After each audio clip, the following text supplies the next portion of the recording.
Pradėsiu nuo labdaros įvado ir prieisime prie neliečiamo kapitalo fondų pačiam gale. Labai įdomiai kalbėjo šį rytą Donatas apie aukojimą ir donorystę. Ir aš galbūt tik tai trupučiuką pakartosiu, kas tai yra. Donorystė buvo apibūdinta dar Romos laikais, jau buvo kanono teisėje įforminta katalikų bažnyčios iš tikrųjų, krikščionių bažnyčios dar 3 amžiuje. Ir tai yra, pagal definiciją, yra perduodamas neatlygintinai dovanojamas pinigų, kaip Rūta ką tik minėjo, pinigų, daiktų, laiko savanoriavimo arba paties know-how, žinių, patirčių ir taip toliau.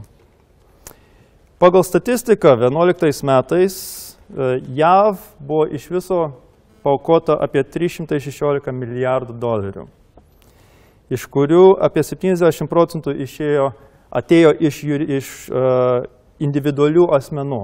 Tuo tarpu Lietuvoje turbūt yra priešingai.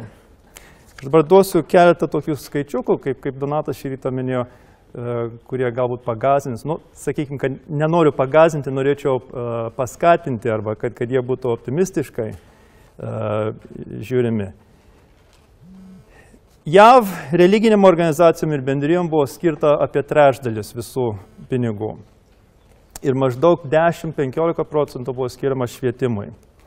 Visi kiti gavėjai buvo nukentėjusiai nuo katastrofų organizacijos, ligoninės, kultūros organizacijos, įvairūs institutai, viešosios įstaigos ir taip toliau. Tarp didžiausių organizacijų, kurios gavo pinigų, buvo Amerikos Raudonasis kryžius, kuris 11 metais gavo 3,3 milijardų dolerių.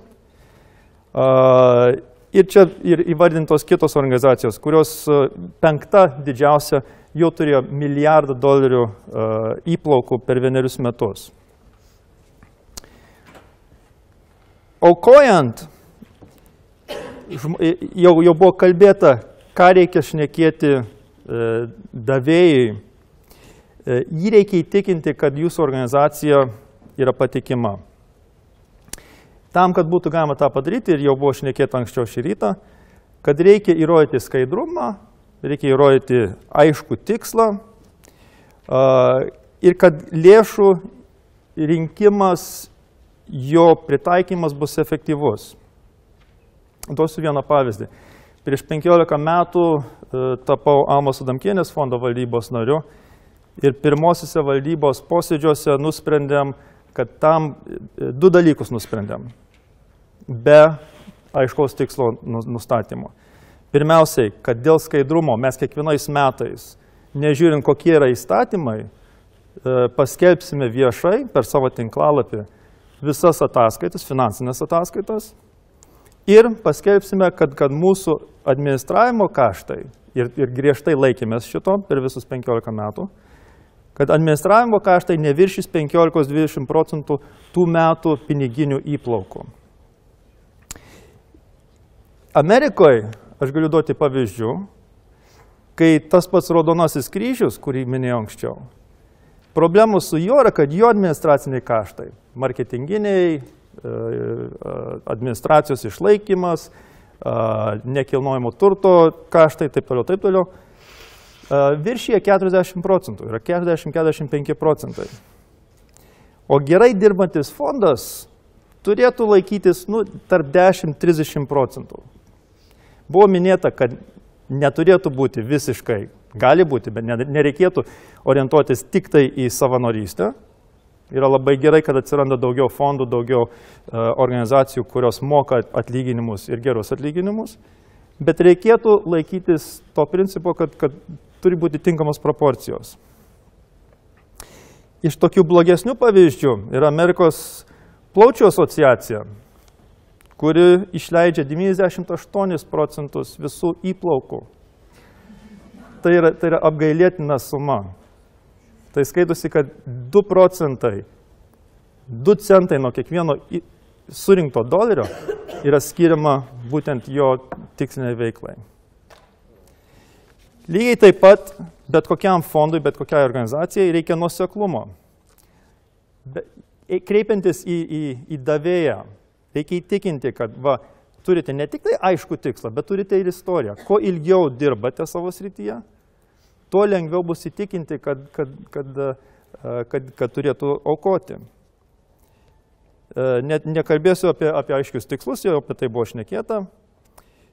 Dėl neliečiamojo kapitalo, prie kurio prieisime, bus irgi labai svarbus dalykas dėl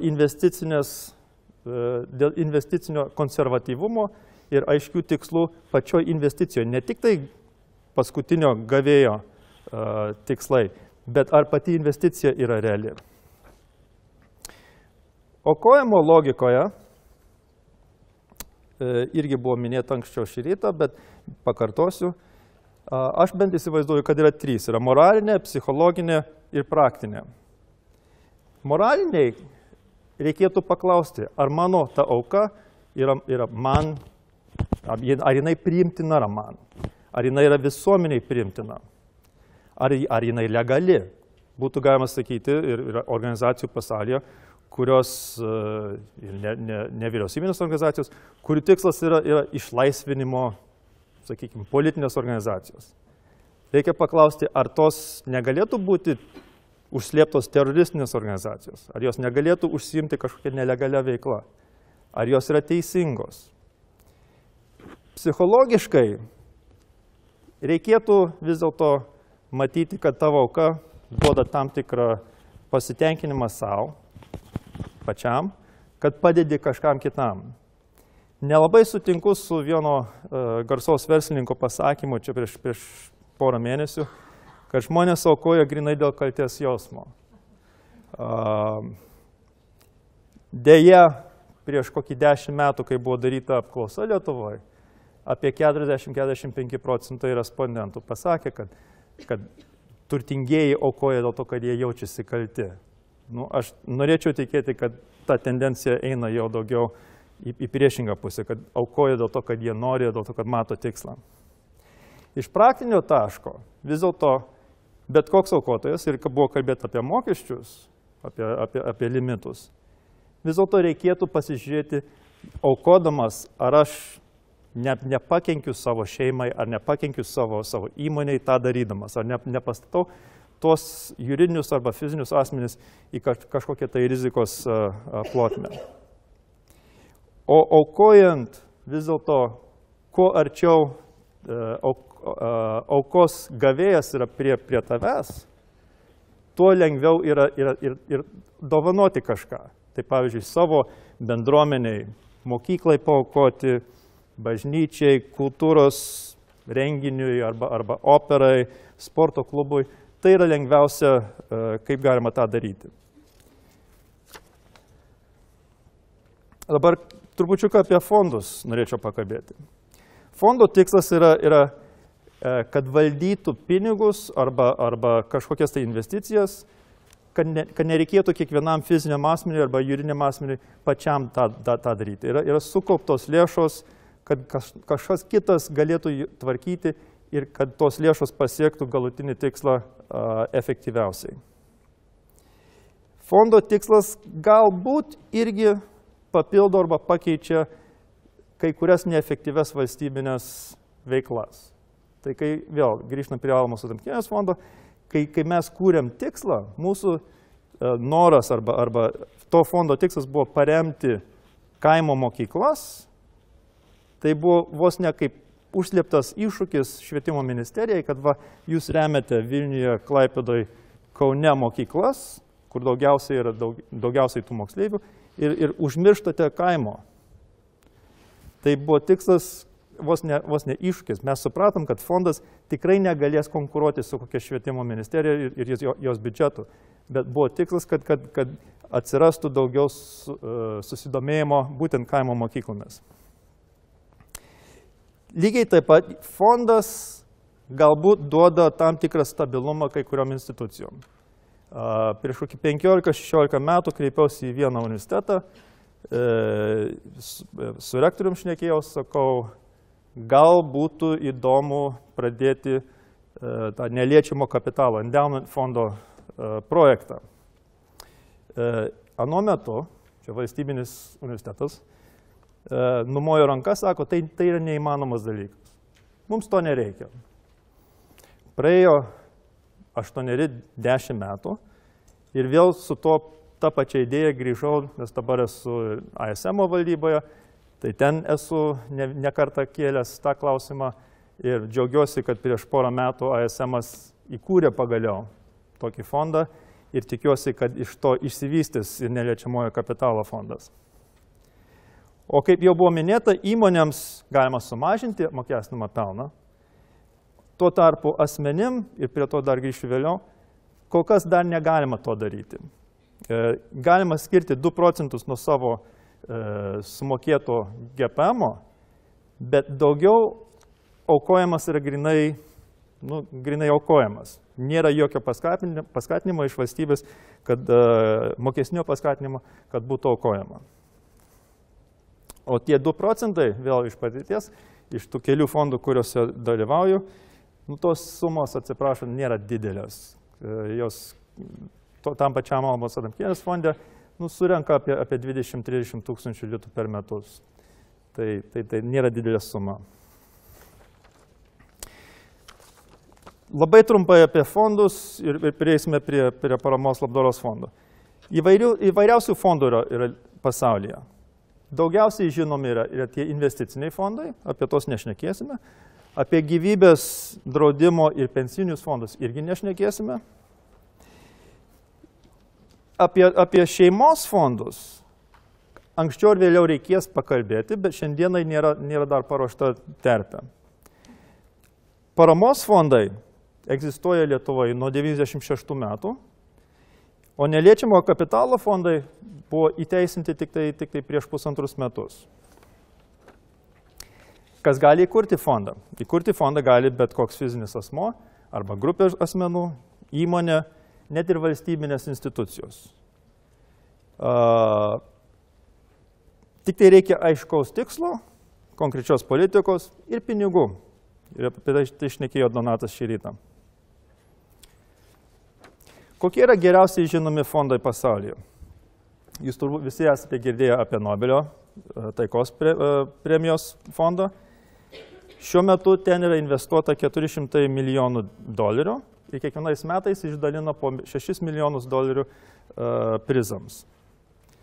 Melinda ir Bill Gates fondas, kuris buvo įkurtas prieš 17 metų, šiuo metu investuoja apie $40 milijardų ir nuo pradžios, per tuos 15-16 metų, yra išdalinęs daugiau nei $28 milijardus. Jo beje tikslas yra turėti 3,5 procentų metinės grąžos. Svyruoja, per finansinę krizę buvo nukritęs, bet dabar vėl grįžo atgal. Rockefellerio fondas, kuris galbūt yra seniausias JAV fondas, įkurtas prieš daugiau nei 100 metų, šiuo metu investuoja 3,7 milijardus ir kasmet išdalina 130 milijonų. Iš universitetinių fondų, nuo ko visas mano susidomėjimas atsirado, sudaro visai nemažas sumas. Tai, pavyzdžiui, didžiausias ir seniausias fondas Amerikoje yra Harvardo, turintis $32 milijardus. Mano alma mater yra Northwestern, 8 milijardai. Tuo tarpu Europoje didžiausi yra Cambridge'o ir Oxfordo. Tai įsivaizduokite, jeigu metinė grąža iš tokių investicijų 3 procentai, tai koksai Harvardas gauna grąžos 960 milijonų, sakykime, milijardą dolerių grąžos iš tos investicijos kiekvienais metais. Kiek galima išdalinti stipendijom, statyti amfiteatrus universitetui, sales, mokėti už profesorių atlyginimus ir taip toliau. Iš lietuviškų fondų pasaulyje, sakykime, JAV ir Kanadoje yra užregistruota fondų ir nevyriausybinio organizacijų per 85, o geriausiai žinomas fondas turbūt yra 61 metais įkurtas Čikagoje Lietuvių fondas. Jo turtas šiandien yra 15 milijonų dolerių ir per tą 50 metų laikotarpį išdalinta 17 milijonų dolerių. Daugiausiai remiama yra kultūra, švietimas, dabar jau 20 metų remia ir studentus ir iš Lietuvos, kurie nori mokytis pasaulyje, tai yra stipendijos. 91 metais Lietuvai buvo skirta 1,3 berods milijono dolerių vienkartinė dovana Lietuvai. Fondai Lietuvoje. Lietuvoje fondų, paramos labdaros fondų yra užregistruota per 1000. Va šitoj vietoj mes trupučiuką susiduriam su statistikos problema registrų centre, nes niekas nelabai gali aiškiai pasakyti, kaip iš tikrųjų yra. Prieš 2-3 metų Veido žurnalas darė apklausą tų fondų ir įvardino, kad būtent tas pats Almos Adamkienės fondas yra didžiausias paramos labdaros fondas Lietuvoje. Būdamas valdyboje ir galiu drąsiai pasakyti, kad visos ataskaitos yra internete, tai jokios paslapties. Atsiprašom, bet jeigu tai yra didžiausias fondas Lietuvoje, gaudamas 800 000 litų per metus vidutiniškai apyvartos, tai aš neįsivaizduoju, kiek turėtų gauti 950 fondas. Tai klausimas, ar būtina turėti tiek daug fondų? Bet čia yra daugiau retorinis klausimas.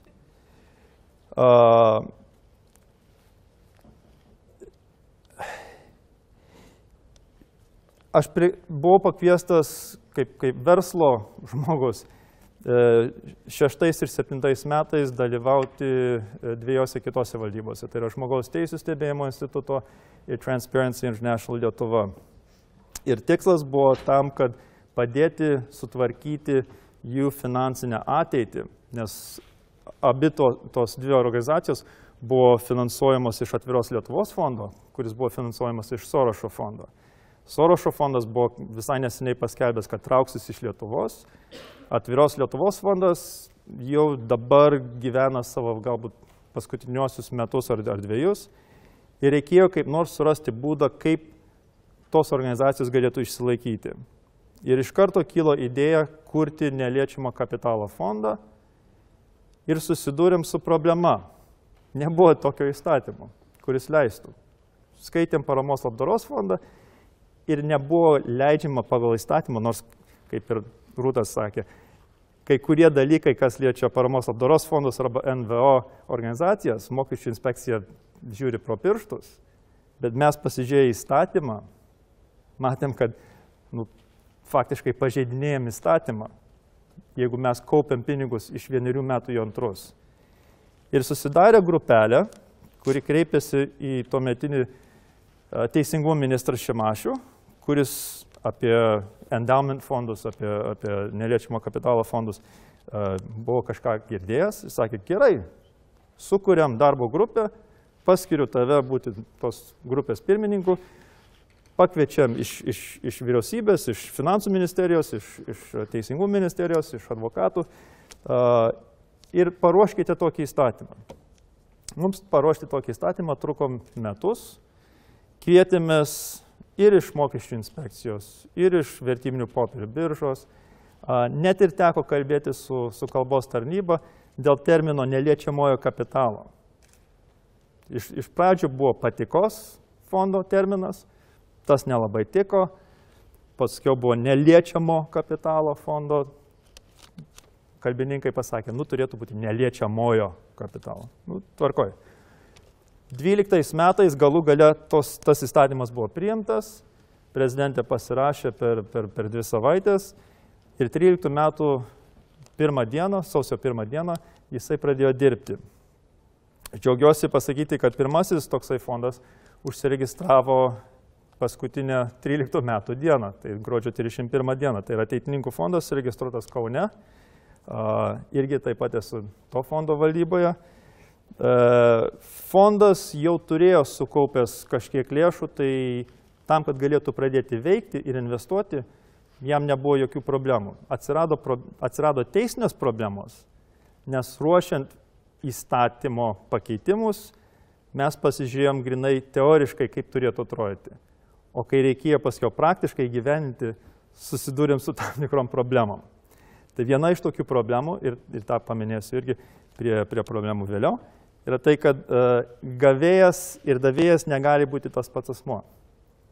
Ta reikės vis dėlto dar tvarkyti, kaip nors pakeisti. Dėl to, kad Ateitininkų federacija buvo tų pinigų savininkė ir buvo to fondo įkūrėja, jinai dabar negalėjo tapti vėl gavėja, tos grąžos panaudotojai negalėjo. Tai reikėjo verstis per galvą ir pakeisti statusus.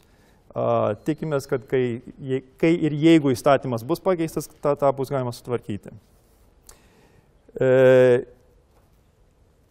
Tie iš jūsų, kurie planuojate kurti fondus tam, kad paremti savo veiklą, nes fondo tikslas yra duoti tą ilgaamžiškumą, kad būtų galima planuoti daugelį metų į priekį, iš kur jūs gyvensite. Jeigu reikia kiekvienais metais kapstytis ir ieškoti, iš kur gauti tą paramą, užima labai daug laiko ir nervų, ir daug pastangų.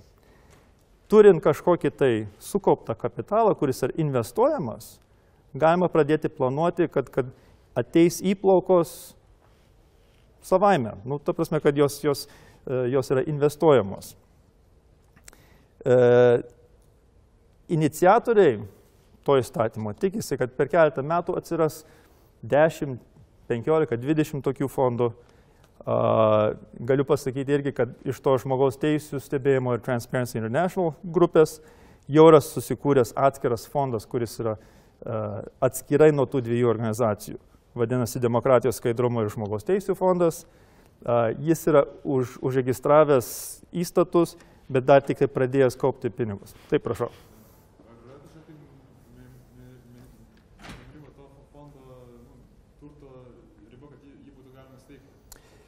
Tam, kad būtų galima įsteigti paramos labdaros fondą, nereikia.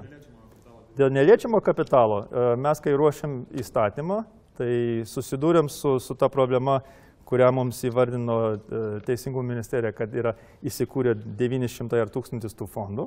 Tam, kad neaugtų tokių fondų kaip grybai po lietaus, nustatėm, kad minimali suma turėtų būti 250 000. Ta suma, atvirai pasakęs, buvo patraukta grynai iš oro, nors realiai mes galvojom, jeigu 250 000 investavus ir gavus 8% ar 5% grąžos kiekvienais metais, tai bent būtų kažkiek pinigų, iš ko būtų galima veikti kažkiek. Būtų minimali suma, bet kažkiek būtų.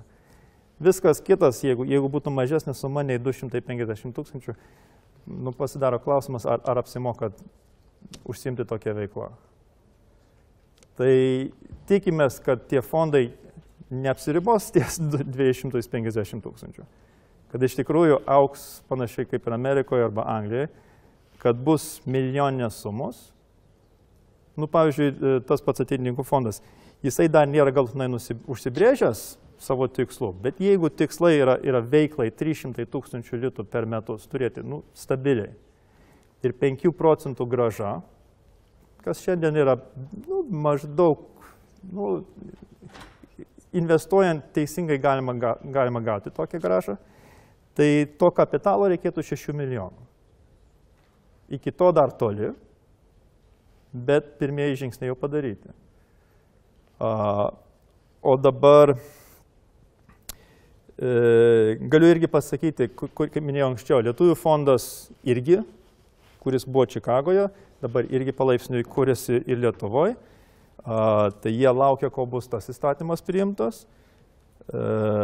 Aš įsivaizduočiau, kad atsirastų tokių fondų prie bibliotekų, prie universitetų, prie teatrų, baletų, kultūros organizacijų.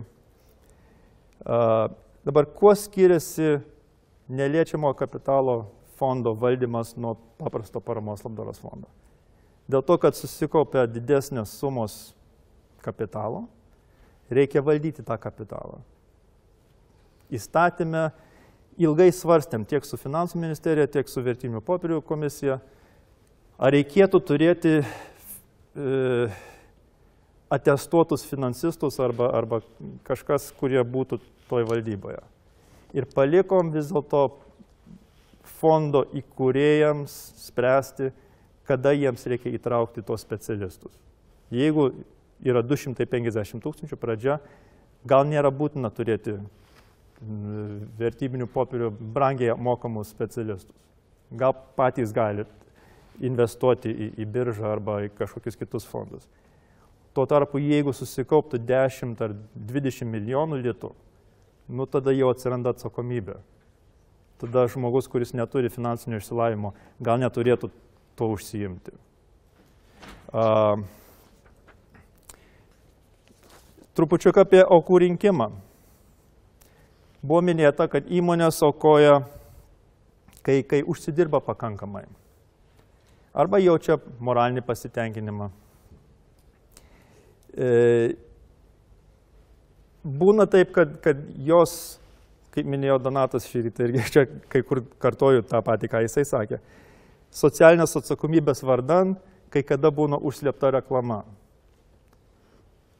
Ir būna taip, kad geras arba atkaklus aukų rinkėjas neatstoja ir paprasčiausiai įmonė pasako, sumokėsiu tau, nekvaršink man galvos. Bet galiu irgi iš patirties pasakyti, kad yra kita pusė. Aukų rinkėjas, tas, kuris eina prašyti. Prašyti 5 000 arba 500 000, nu, reikia faktiškai tiek pat laiko, tiek pat žodžių ir taip toliau. Skiriasi keli dalykai. Skiriasi pristatymas, apie tai buvo šnekėta jau šį rytą. Skiriasi, kam tai bus pristatyta. Jeigu aš einu prašyti 5 000 aukos kažkokią didelę įmonę, Swedbank ar kažkur kitur, mane nusius į marketingo arba ryšių su visuomenės skyrius, sakys, pateikite, jie ten patikrins per visą sistemą, kažkas ten patvirtins, taip toliau, jokios problemos. 500 arba 1000 arba 5 milijonai, jau tas skyrius jau nebesprendžia, jau eina tada sprendimas jau pas akcininkus arba valdybą ir taip toliau. Ir tada visai kitoks sprendimo būdas atsiranda. Tada ar tinka ta parama jų visai koncepcijai, jų tikslams? Ar pasitiki aukos gavėjų? Ar bus tinkamai panaudota tos lėšos? Ir vieną dalyką, ką aš galiu pasakyti, kad jeigu yra pasakoma, kad va, jūsų, gerbiamas valdybos pirmininkė, jūsų ten 1 milijonas litų nebus pravalgyti, jie bus investuoti tam, kad būtų galima iš grąžos gyventi, tai yra lengviau tokią idėją parduoti, tokią idėją perteikti, negu sakyti, va, jūsų ten 10 000, mes išnaudosime šitam renginiui ir vėl ateisime prašyti po 2 mėnesių kitam projektui. Yra paprasčiau prašyti iš karto 1 milijoną ir sakyti, mes jų neliesime, mes juos investuosime. Dabar dėl likusių juridinių problemų. Minėjau, kad įstatymę, mes kai ruošiam tą įstatymą, turiu prisipažinti, kad praleidom vieną tokią dalelytę dėl gavėjo ir davėjo statuso. Ir prie šito reikės dar grįžti, nežinau kaip tai įvyks, jau pradėti pokalbiai, laukiam dabar rinkimų, turbūt rudenio tą pajudinsim. Yra problema dėl informacijos. Minėjau apie registrų centrą. Prieš porą savaičių Verslo žiniose buvo straipsniukas apie neliečiamo kapitalo fondų idėją. Deja, ne aš inicijavau šitą ir žurnalistas nepasiklausė mūsų iniciatorių. Šaunu, kad atsiranda kiti, kurie nori irgi kurti tokius fondus. Bet registrų centre, kaip minėjau, jau yra užregistruotas bent vienas toksai fondas. Bet mane daugiau rūpina tai, kad registrų centras pasakė, kad nėra. Tai reikės grįžti prie kažkokios vidinės sistemos, jeigu jie neturi tokios informacijos, tai reiškia, kad jie nelabai turi informacijos, kaip priimti balansus, finansinę ataskaitą ir taip toliau, taip toliau. Visa eilė kitų dokumentų, kurie turėtų padėti tam skaidrumui. Nėra būdo per registrų centro tinklalapį atrinkti tokius fondus. Ir tiems iš mūsų, kurie dirbam prie to, tas yra svarbu, nes skaidrumas yra viskas. Neliesiu galbūt šeimos patikos fondų, kai ėjau pas ministrą Šimašių dėl neliečiamo kapitalo fondo idėjos, jisai iš karto sakė, pliuks, atsirado kas nors, kuris nori užsiimti tais, tai gal iš šeimos šitais trestais gal užsiimkite, gal kitais klausimais. Sakau, ponė ministrė, užbrėžkime ribas šičia, priimkite šitą įstatymą pirmą, paskui grįžime prie tų kitų. Man asmeniškai yra svarbu, kad būtų galima pradėti diskutuoti GPM mokesčių sumažinimą aukojant. Tai ir būtų fizinių asmenų mokesčių įstatymo pakeitimą.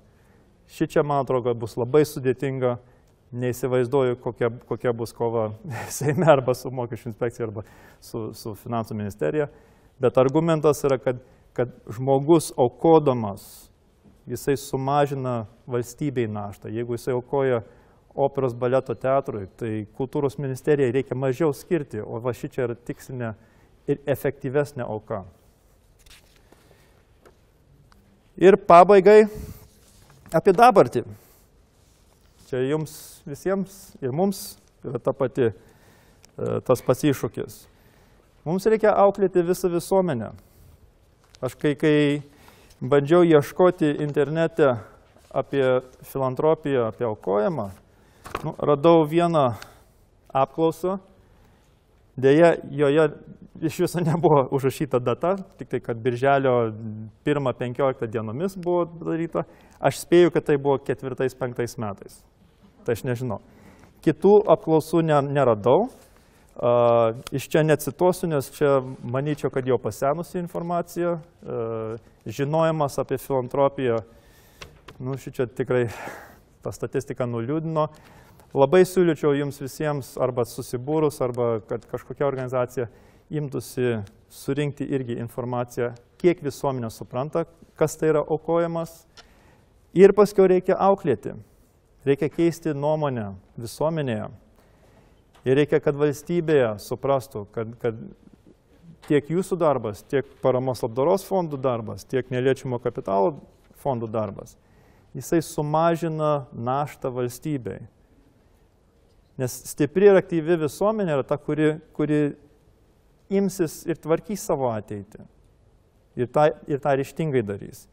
Ir paskutinė citata, kurią noriu perskaityti, čia yra iš Melinda ir Bill Gates fondo tinklalapio.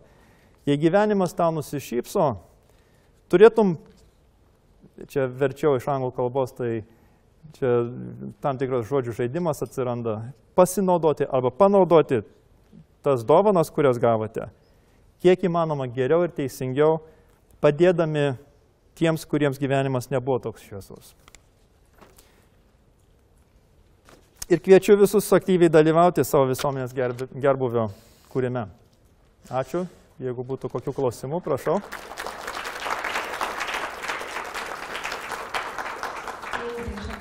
Raudonas nosis gydytojai klounai. Ačiū labai už įdomų pristatymą. Tikrai daug niuansų čia buvo pateikta, bet galbūt aš viena čia nepadariau namų darbo ir iki galo taip ir nesupratau, kas yra tas neliečiamo kapitalo fondas. Jeigu tai įdomu tik man, tai aš galiu pasiskaityti kažkur papildomai, bet norėtųsi tiesiog išgirsti, kas tai per fondas, kaip jisai funkcionuoja ir kaip jisai prisideda prie nevyriausybinio sektoriaus. Mes, kai kreipėmės į Teisingumo ministeriją, norėjom tokio fondo juridinį asmenį kurti atskirai. Kai atsirado darbo grupė, tai darbo grupėje buvo svarstama, ar mums reikėtų keisti, ir labai siūlė Teisingumo ministerija, nekurkite atskiro juridinio asmens. Sako, dirbkite per vieną iš jo esančių įstatymų. Tai buvo 2 įstatymai. Buvo vertybinių popierių įstatymas, kur grinai investicinis, arba paramos labdaros fondų įstatymas, kuris, kaip jūs žinote, užsiima paramos labdaros veikla. Nusprendėm, kad tokių fondų veikla yra arčiau prie paramos labdaros ir tą linkme judėjom. Ir dabar to įstatymo rėmuose įmontavom faktiškai keletą paragrafų, ten nežinau, keli skyreliai, kuriuose paaiškina, kad jeigu paramos labdaros fondas sukaupia kažkokią tai sumą pinigų, nes pagal ankstesnį paramos labdaros fondą, kiek sukaupia per metus, tiek turėtų išleisti. Naujais metais jisai neturėtų turėti pinigų, teoriškai. Niekas to nedaro, bet teoriškai. Tai tam, kad būtų galima tos sukauptus pinigus perkelti į kitus metus ir investuoti juos, investuojant, kad ateitų grąža, kuri yra neapmokestinama tam fondui, nes paramos labdaros fondas irgi, jeigu užsiėmė kažkokia kita veikla tame tarpe investicijom, anksčiau būdavo, kad bet kokios pajamos ar įplaukos yra apmokestinamos pelno mokesčių, tai jeigu turite paramos labdaros fondą ir per savo veiklą nusprendžia spausinti kalėdinius atvirukus ir juos pardavinėti. Jeigu viršė tam tikrą sumą, kiek 25 000 rodos yra, atsiranda apmokestinamas pelnas. Nesvarbu, kad esate nepelno siekianti organizacija. Su šito įstatymu investicijos yra neapmokestinamos, kol grąža nepasiekia savo galutinio gavėjo. Tai jeigu paramos labdaros fondas, jo tikslas yra remti studentą stipendijomis, sakykime, tai jis gali investuoti tos pinigus, gali kaupti, nėra jokių mokesčių. Iš karto, kai sumoka stipendiją, tai priklausomai nuo to galutinio gavėjo statuso, jisai turės sumokėti ar GPM, ar kažką kitą. Tai tikslas yra, kad neatsirastų mokestinės naštos tam kapitalui. Ir jisai yra neliečiamas tam, kad būtų galima sakyti pirminiam aukos davėjui, kad mes nesuvalgysim tų pinigų.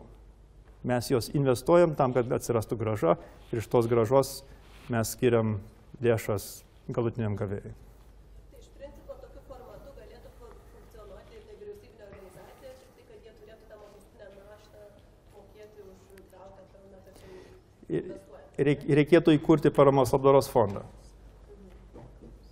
Todėl aš pačioj pradžioj klausiau, kiek iš jūsų esate paramos labdaros fondų atstovai, nes NVO arba viešoji įstaiga yra juridinis vienetas, visi paramos labdaros fondai yra kaip viešos įstaigos, tik tai, kad ne visi gali užsiimti paramos labdaros fondo veiklą. Tai reikėtų įkurti tokį fondą. Dabar dar dirbam prie to, kad registrų centras užregistruotų neliečiamojo kapitalo veiklą kaip po tokią, kad būtų skaidru, kad būtų aišku. Ir tada tie pinigai, kurie yra sukaupti, galėtų būti investuojami. Nes kitu atveju mokesčių inspekcija barškins į duris, sakys, jūs užsiimat investicinę veiklą, kuri neleidžiama yra. Sveiki. Turiu tokį klausimą, kaip yra su bankų reglamentavimu? Ar jau yra reglamentuota bankuose pačiuose, jeigu tai yra neliečiamo kapitalo fondas, kokie bus procentai augimo ten ir taip toliau. Lietuvoje būtent. Ir tada dar vienas klausimas, kaip užsienį yra. Ar užsieniai turi didesnius procentus ten ir taip toliau, kokios praktikos? Pats neliečiamo kapitalo fondas arba paramos labdaros fondas, kuris užsiima neliečiamo kapitalo veikla, sprendžia, kur nori daryti tas investicijas. Tai galėtų daryti per banką ar bankę, galėtų daryti per kitus fondus. Turi teisę net ir investuoti į užsienį. Ten yra kažkokie, dabar nepamenu, kokie yra limitai, kiek iš to kapitalo gali išeiti už Lietuvos ribų. Bet gali daryti investicijas ir užsienyje. Ir valdyba arba tas fondas pats nustato, kokie yra kriterijai. Ar tai bus konservatyvi investicija, ar bus labiau rizikinga. Tai bankas arba finansinė institucija, su kuriuo dirba toks fondas, jis nelabai figūruoja, išskyrus tai, kad gali padėti administruoti, gali padėti sukurti tokią strategiją. Tai šiuo metu, vėl grįžtam prie ateitininkų fondo, mūsų tikslas dabar, jeigu neklystu, yra surasti 4-5 procentų grąžos tą maržą. Jeigu mes galim rasti ir investuoti pinigus, sakykime, 5 metam, tas tenkina. Jeigu ir bandom išskaidyti, kad nebūtų viskas sudėta į vieną krepšelį, išskaidyti ir laiko prasme, ir per finansinės institucijas, ir kad būtų galima prognozuoti, kokia bus ta grąža, kad galėtume paskiau planuoti, kiek mes išmokėsime. O universitetams tai lygiai taip pat, kur minėjau šičia, universitetai, kurie uždirba ten milijonais, tai jie jau gali planuoti 10, 15, 20 metų į priekį. Apie investavimą, čia kalbama tik tai apie vertybinius popierius ir tas finansinės investicijas, ar yra kažkokie ir kiti galimi būtent tiem fondam taikyti investavimo būdai, ten, nežinau, lengvatinės paskolos, investavimas į socialinį verslą, ar kažkas panašaus? Mes iš privataus sektoriaus, kur buvom toj darbo grupiai, kaip nekeista, mes griežtesnės sąlygas buvom sudėlioję, kad kapitalas turi pasilikti Lietuvoje, kad negalima investuoti į žemę, taip toliau. Tiek finansų ministerija, tiek teisingumo ministerija mus nustebino savo liberalių požiūrių, ir kas iš tikrųjų nudžiugino. Tai iš tikrųjų yra tam tikrai limitai. Man atrodo, kad negalima investuoti į auksą, rodos, jeigu neklystu. Yra gal viena kita šalis, į kurias negalima investuoti. Dabar tiksliai nepamenu. Bet spektras yra labai platus. Tai nėra apsiribojimas tik tai valstybiniais vertybiniais popieriais arba obligacijom, galima ir akcijom ir taip toliau. Bet čia vėl buvo palikta valdybai arba to fondo valdytojui nuspręsti, nes nuo to paskiau priklausys ir aukos. Nueisite pas stambų aukotoją ir sakysite, va, mes norim gauti 5 milijonus litų, klausti, kokia jūsų yra investicijų programa. Nu, mes investuojam čia į Kiniją ir taip toliau, kur grąža yra 10, arba į Graikiją, kur grąža yra 15%. Sakys, nu, ačiū, bet nereikia. Tai. Kitas klausimas, jeigu galima. Gerai. Jau dabar apie aukojimo kultūrą, nes šiek tiek irgi apie tai kalbėjote.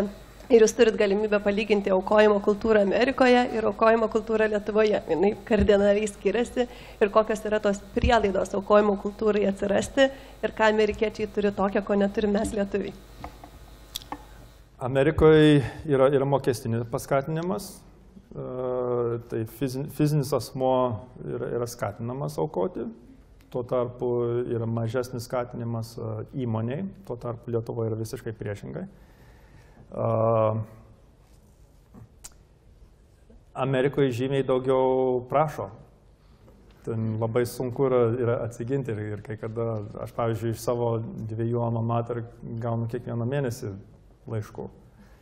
Tai jos kai kada išmetu net ir netidarydamas.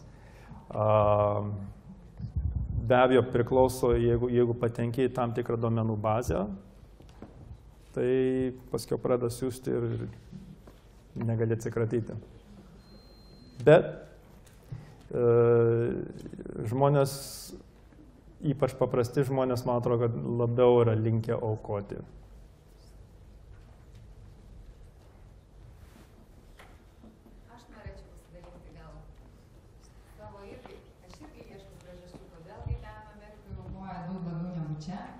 Ir teko labai įdomu SSR Rygos, buvo jaunų mokslininkų parengtas straipsnis apie filantropijos tradicijas Baltijos šalyse. Tai jie tokią įdomią įžvalgą padarė, kad pas mus šiek tiek žemesnės yra filantropijos tradicijos dėl to, kad mes ką tik tai buvom centralizuotos ekonomikos šalis ir centralizuotoje ekonomikoje valstybė sprendžia, ar yra visuomenės problema ar nėra. Ir jeigu valstybė nusprendžia, valstybė ją ir taiso. Ir tada pilietis yra tiesiog masinės gamybos ekonomikoje sraigtelis, lengvai pakeičiamas ir jis neturi rūpintis savo aplinka. Tai mes dabar dar tik 20 metų, kaip po tos centralizuotai valdomos ekonomikos ir mums reiks išmokti, kad nuo mūsų atskirų žmonių priklauso, kokia bus aplinka. Tai va dėl to manau, kad visi mes čia tą darbą darantis labai svarbus tam, kaip Lietuva atrodys vėliau. Sutinku ir dėl įstatymų, jeigu jūs savo veikloje matote, kad yra kažkoks trūkumas, tai labai skatinčiau nelaukti, ko kažkas kitas pataisys. Tai kai aš eidamas į tas valdybas, kai mes susidūrėm su ta juridinė problema, nustebom, kad Lietuva viena iš paskutiniausių Europos šalių, kuri neturi įstatymo dėl neliečiamo kapitalo. Tai ėmėmės tą daryti, atsirado būrelis, nedidelis būrelis, bet būrelis entuziastų, kurie sakė, nu čia įdomus klausimas ir ėmėmės tą daryti. Aš stebėjau, kaip ilgai užtruko. Mes kol suformulavom visą idėją pakankamai aiškiai, kad būtų galima pristatyti vienam arba kitam ministrui. Praėjo kokie 2,5 metų. Kai pristatėm ministrui ir paskyrė darbo grupę, mums truko metus paruošti įstatymą. Kažkodėl tas įstatymas nusėdo į stalčius irgi dar 2 metus. Ir 12 metų pavasarį, nežinau, ar čia dėl to, kad artėjo rinkimai, ar dėl kažkokios priežasties, staiga, be jokios priežasties, gegužės mėnesį, kartu su 50 keliais kitais įstatymais praėjo per Seimą per kelias dienas. Mes planavom daryti net ir viešųjų ryšių kampaniją, kad aiškinti, kas tai yra, taip toliau, nespėjom to padaryti. Sako, priėmė įstatymą ir jau eina pas prezidentę pasirašymui. Tai trupučiuką nustebom, kad taip ilgai truko, kol priėjo prie to taško ir paskiau viskas labai greitai pasikeitė. Tai jūsų srityse, čia gali būti labai įvairių, imkitės iniciatyvos ir kurkite tos įstatymus. Yra advokatų kontoros, kurios padės, galite eiti pas Seimo narius. Jeigu yra gera idėja, priims. Jeigu galima, aš norėčiau grįžti prie praktinių klausimų. Jūs pats minėjote, kad tas žemutinė riba, nuo kurios galima būtų steigti fondą, yra 250 000 litų ir ta suma buvo iš oro praktiškai paimta, ar ne? Ir jeigu skaičiuojam ten apie tos 3% grąžos metinės, tai tikrai... Ano metu skaičiuojam 10%. Jo, tai skaičiuokim šiandieniniam sąlygom. Tai, ta metinė grąža tikrai nėra didelė. Tai aš norėčiau jūsų tiesiog asmeninės nuomonės, galbūt patirties iš JAF tų fondų, kokia ta pradinė suma būtų protinga tam, kad tos grąžos nesuvalgytų pačio fondo administravimas, nes kuo didesnė suma, atitinkamai mes turim samdyti turbūt profesionalius, kaip jūs minėjot, finansų specialistus ir jie tikrai nepigiai kainuoja. Tai kur būtų ta, jau kažkiek turint praktikos, protinga ta startinė suma? Amerikoje tie skaičiai būtų šiek tiek didesni. Bandėm šitą skaičiuoti dar tuo metu, kai ruošiam patį įstatymą ir kai vyko diskusija, ar reikėtų samdyti, ar reikėtų, kad fondas privalėtų turėti finansinius patarėjus, kurie brangiai mokami yra. Ir tam, kad būtų galima tokį lygį pasiekti, mes anuo metu skaičiavom, rodos, kad reikėtų kažkur apie $1–1,5 milijono tam, kad išeitų faktiškai ant lygiųjų. Tai sakyčiau, kad iki maždaug milijono geriausiai būtų ieškoti finansinių patarėjų, kurie nemokamai tą padarys, kaip kai kurie advokatai arba ryšių su visuomenė kompanija daro. Tai tokių finansinių patarėjų paieškoti, kurie padės išlaviruoti per tos vandenis, arba bandyti patiems daryti, bet patiems darant rizikinga. O užsiimti tokią veiklą, vis dėlto yra kitas, neminėjau, nes čia jau detalės yra, tame įstatyme yra 3 metų kaupimo laikotarpis. Tai fondas, kuris nusprendžia daryti tą žingsnį, užsiimti investiciją, jisai užsiregistruoja registrų centre, pasako, mes tą darysime ir pradeda kaupti tas lėšas. Nuo to momento, kai užsiregistruoja, kaupimo ta grąža, sakykime, ar banko, jau tampa neapmokestinama. Tai čia tikslas yra, kad neprisikabintų mokesčių inspekcija. Bet jisai turi 3 metus, per kuriuos turi sukaupti tą minimum 250 000 litų. Vėl, 3 metų laikotarpis yra pakankamai ilgas. Tai buvo tokių iš mūsų grupės, kurie sakė, padarykim 1 metų. Tai sakė, kodėl taip apriboti. Tai mano asmeninė nuomonė buvo, kad tas minimumas būtų didesnis. Aš buvau siūlęs 500 000 litų. Bet kaip sakėt, jeigu 3% grąža nuo 250 000, čia 7,5 tūkstančių litų. Tai registrų centras neduoda leidimo to užsiimti. Šiaip nėra praktikos, nėra metodikos, kas atsitinka, jeigu pateikia vėl iš naujo prašymą to padaryti. Tokie niuansai, čia jau registrų centras turėtų. Čia dar kūrimos tradicijos. Galiu pasakyti dar vieną dalyką, kai Seime buvo pristatytas tas įstatymas, tai atsirado pora tokių Seimo narių, kurie aiškino, kad čia yra galimybė korupcija ir taip toliau, taip toliau. Tai turbūt nustebau, kurie tie Seimo nariai buvo, kurie tą darė, bet neminėsiu kas. Tai nuvažiavau pas juos pasikalbėti, sakau, paramos labdaros fondo įstatymas yra pakankamai aiškus ir pakankamai griežtas. Su neliečiamo kapitalo veikla, ta veikla dar griežtesnė pasidaro. Skaidrumo, ataskaitų, taip toliau. Tai jeigu kažkas šiandieną per 18 paramos labdaros fondo įstatymo laikotarpio, veiklos laikotarpio, neužsiėmė korupciją, o spėčiau, kad galbūt yra, bet čia jau mokesčių inspekcijos reikalas yra sugauti tos, tai per neliečiamą kapitalą tas korupcijos lygis tikrai negali padidėti. Jisai gali tik tai sumažėti, nes viskas turi būti pateikta juodam baltam. Yra trupučiuką keista, kad paramos labdaros fondo įstatyme nėra reikalavimo, kad finansinė ataskaita būtų viešai pateikta. Reikia pateikti mokesčių inspekcijai, bet ten ir baigėsi. Tuo tarpu, kaip minėjau, Almos Adamkienės fondas, mes nuo pat pirmos dienos sakėm, mes iš karto metams pasibaigus skelbėm savo tinklalapį. Ir iš marketinginio taško tas padėjo. Dar vieną klausimą trumpai. Nežinau, ar aš klystu, ar man susidarė toks įspūdis, kad šitie fondai labiau pasiteisina ir veikia būtent Amerikoje, kur valstybės vaidmuo yra daug mažesnis. Ir dar kitas dalykas, sakykime, po finansinės krizės iš tikrųjų tie fondai, nemažai fondų nukentėjo.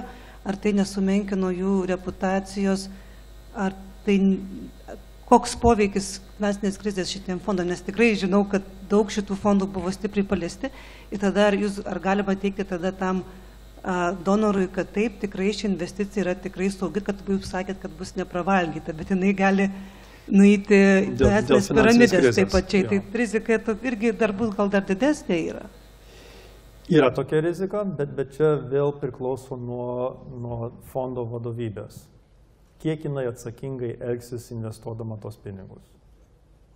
Tai jeigu investuos nuosekliai ir duosiu vieną pavyzdį.